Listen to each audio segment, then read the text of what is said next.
Hello there, thanks for watching another edition of ARFCOM News. Before we get started, I'd like us all to join hands and bask in the glory of this little gem I found on Reddit.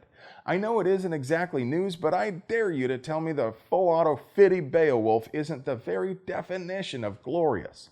This week we've got my own wild speculation about the Notorious RBG's replacement process, a pathetic attempt at a so-called buyback in NYC, and a Tennessee sheriff deputy who got triggered by naughty words. But first, I'd like to tell you about the wholesome, non-GMO, sustainably sourced, free-range, cruelty-free, gluten-free, zero-trans-fat, low-carb, vegan night vision products offered to you by our friends at tnvc.com. If you like seeing stuff more than not seeing stuff, take a look at our sponsor, tnvc.com, your source for quality night vision gear to make you the bump in the night. Okay, so the obvious great big giant news this week is the passing of the Notorious RBG. Y'all have been talking about it for a solid week by the time this episode airs, but it's my first chance to rub my own stink on it, so here's how I see things. Firstly, let no one say that I'm dancing on her grave. I can't even afford a plane ticket right now. And it's not like she ever cared much for me when she was alive. I'm over this thing where we're supposed to have reverence for upper castes when they kick it.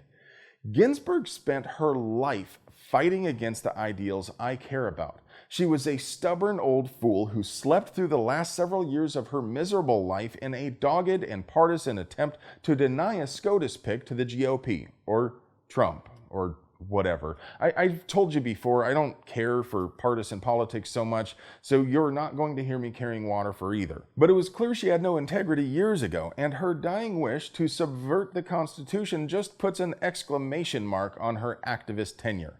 She said she wants her replacement to be appointed by the next president. Because of course she did. I'm just a humble peasant, so I'm sure she'd have some sort of condescending explanation of why the Constitution doesn't really mean the president shall appoint judges of the Supreme Court when it says the president shall appoint judges of the Supreme Court. That is, she would if she wasn't busy playing tiddlywinks with Pol Pot and Robert Byrd right now. I mean, the Constitution says the president, the current one, is the one who is supposed to appoint a justice to fill a vacancy. It's a final example of the corruption of Ginsburg's character that her final wish was to disregard the plain words of the Constitution. Again. Thankfully, deranged utterings of dying justices hold no legal weight in this country, so President Trump will indeed appoint someone, and he may even have announced his choice by the time you watch this. He said he plans to make the announcement today or tomorrow. Of course, there will be plenty of opposition to his pick, no matter who it is. There will be much wailing and gnashing of teeth, and you will be sick and tired of hearing the name Merrick Garland.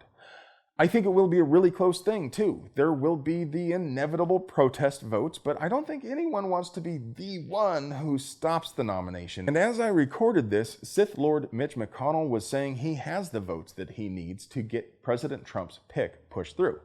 No one is going to want the blame McCain got. But there's another twist. An awful lot of folks voted for President Trump the first time around, despite disagreement on other policies, because they wanted him to appoint a SCOTUS justice.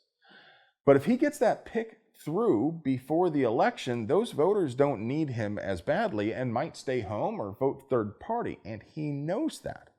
So if you want to don your tinfoil and go another layer deeper, consider that Trump's best chance of getting reelected might lie in reminding his supporters that a Supreme Court pick is on the line.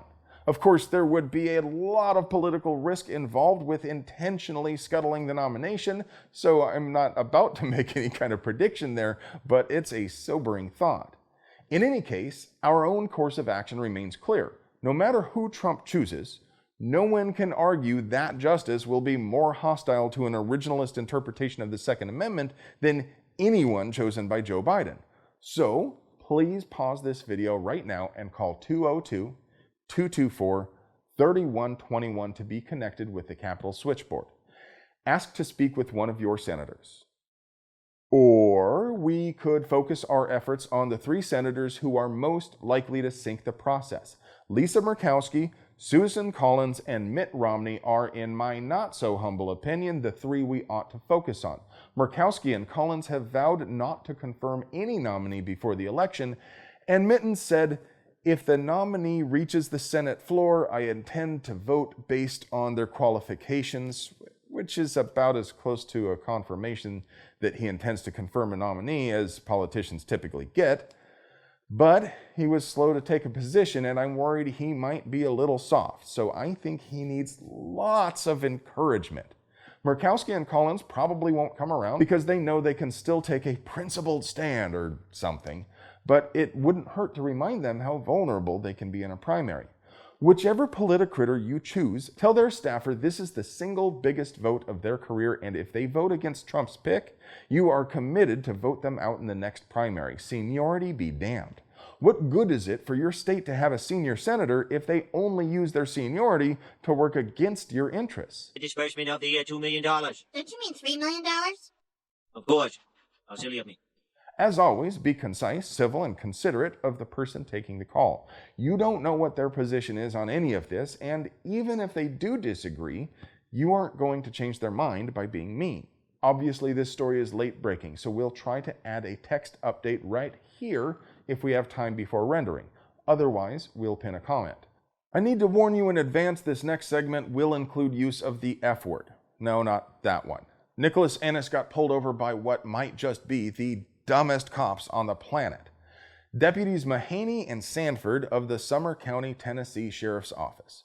Police officers tend to be at least passingly familiar with legal concepts, seeing as how it is, their job to enforce laws. But these bright rays of sunshine in the Sumner County, Tennessee Sheriff's Office must have slept through every single thing they ever heard regarding constitutional rights, because they pulled Ennis over solely for having this sticker displayed on his truck.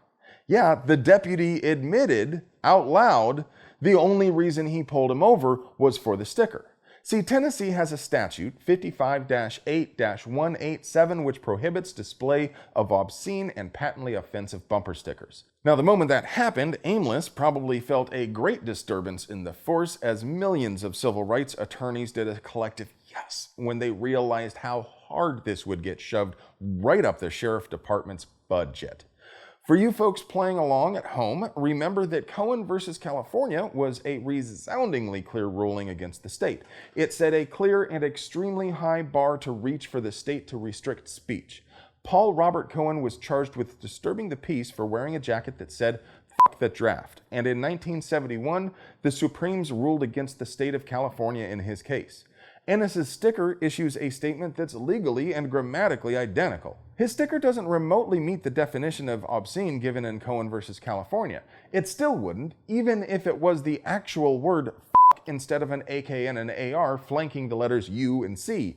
Political speech is most especially protected, and by admitting the only reason they pulled him over was to suppress his First Amendment rights, the deputies also violated his Fourth Amendment right to be free of unreasonable search and seizure.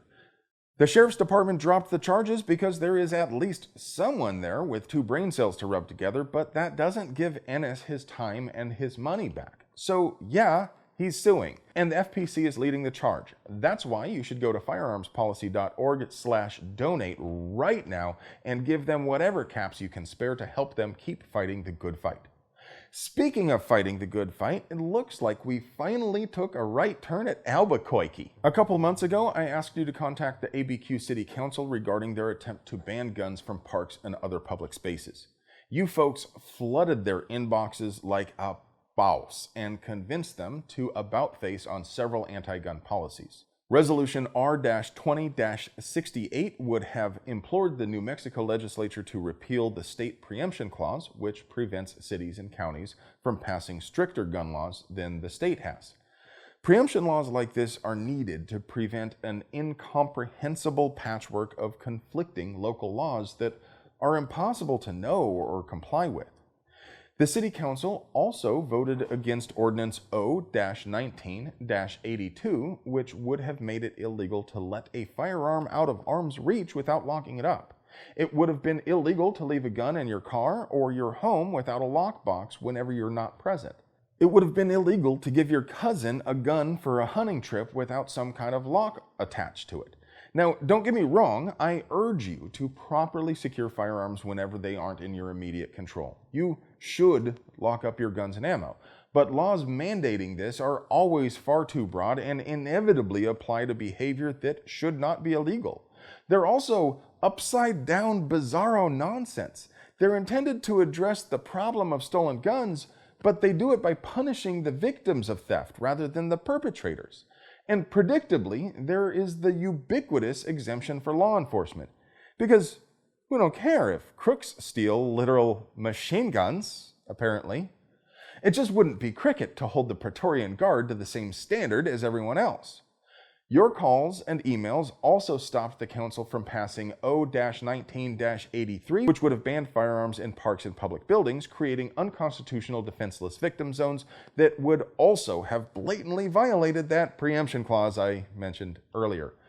Good game, guys. Thanks for putting the pressure on them. It's refreshing to have the opportunity to report good news for once. Another little morsel of good news is New York City's pathetic gun buyback. Well, I mean, maybe not so much good news per se, so much as just an opportunity to point and laugh. With a population of 19 million, this one city accounts for about 6% of the whole country's population, but the NYPD only managed to scrape together 44 guns in their recent so-called buyback. I'm not sure if they're counting the 2 airsoft guns seen in this photo, but even if you're counting them, I'm still coming up 4 guns short of the 44 they claimed. I even took my boots off and counted twice, and I keep coming up short. I wonder if those 4 were homemade just to get the $200 of the taxpayers' funds that the NYPD was flushing away for each of these. Most of the guns tend to be older guns, like this cap and ball revolver, and often the things turned in aren't even real guns. I think I see at least 2 blank firing starter pistols here. I'm pretty sure this one on the top is a Crossman Model 1010 BB gun, and that leaves my count at a charitable 35, although the cap and ball revolver isn't technically a firearm under federal law, and I see several guns with missing or taped together grips. And there are a number of Lorson, Brico, Jennings, Jimenez, or whatever other name inscribed in the pot metal slides of these garbage guns. You can pretty much bet most of those don't work. I'd be legit shocked if they actually got more than 3 or 4 guns that have all their parts and are capable of discharging a shot on purpose. As you're likely aware, gun buyback programs are pathetically ineffective. The sort of people we all would prefer not to have guns are almost never the kind of people who turn in guns at these events. These guns and gun-shaped objects are often turned in by widows who are unsure of what to do with their husband's gun.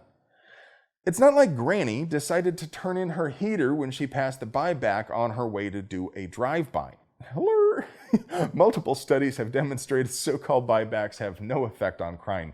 Even the phrase buyback is problematic. The state can't buy back something it never owned. Well, friends, that's about all I have for today, but before I say those words you've been waiting for, I'd like to slip in a few memes right here for no reason at all other than I find them hilarious.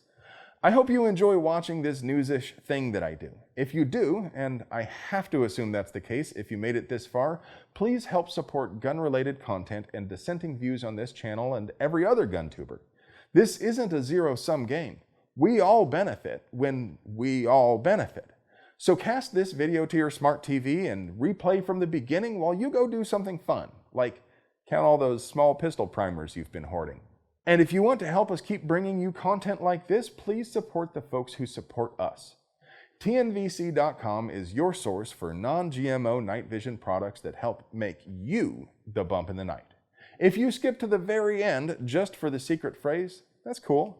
The secret phrase this week is Tannhauser Gate, but this time the winner will be chosen by the rest of you folks. The top-rated comment that includes the phrase Tannhauser Gate at whatever time we get around to checking wins a free t-shirt from our Teespring store. May the odds be ever in your favor. I love you.